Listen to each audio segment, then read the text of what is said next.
வணக்கம் சென்னை வழங்குகிறோம் Santa Monica study abroad எஜி expo 2025 powered by Credila. May 10ஆம் தேதி Chennai city centre Egmore Radisson Blu ஹோட்டலுக்கு வாங்க. நேரம் காலை 10 மணி முதல் மாலை 5 மணி வரை.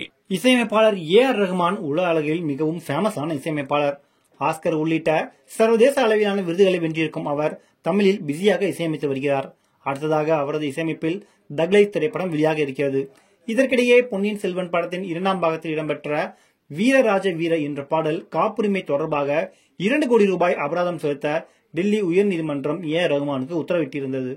கடந்த 2023ஆம் ஆண்டு பொன்னியின் செல்வன் படத்தின் 2ஆம் பாகத்தை இயக்கினார் மணிரத்னம்.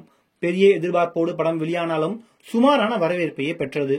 ரஹ்மானின் பின்னணி இசையும் பாடல்கள் மட்டும்தான் நல்ல ரெஸ்பான்ஸை வாங்கின. அதே சமயம் இவர்களுடன் இணைந்து பணியாற்றிய வைரமுத்து அந்த படத்தில் பணியாற்றவில்லை.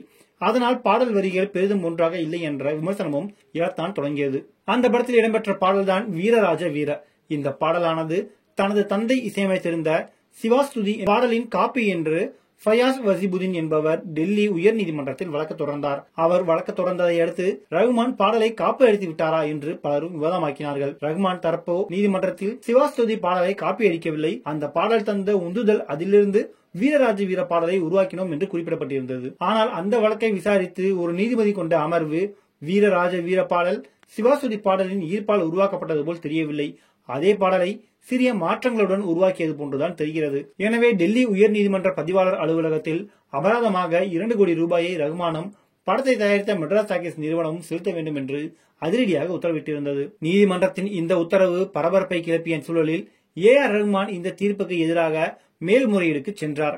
ரஹ்மானின் மேல்முறையீட்டு மனுவை விசாரித்து 2 நீதிபதிகள் கொண்ட அமர்வு ரஹ்மானும் மெட்ராஸ் டாக்கீஸ் நிறுவனமும் 2 கோடி ரூபாய் அபராதம் செலுத்த வேண்டும் என்ற உத்தரவுக்கு இடைக்கால தடை விதித்து வழக்கு விசாரணையை மே 23ஆம் தேதிக்கு ஒத்திவைத்திருக்கிறது. வணக்கம் சென்னை வழங்குகிறோம் சாண்டா மோனிகா ஸ்டடி அப்ராட் எஜி எக்ஸ்போ 2025 பவர்ட் பை கிரெடில்லா.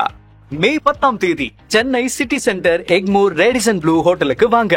நேரம் காலை 10 மணி முதல் மாலை 5 மணி வரை.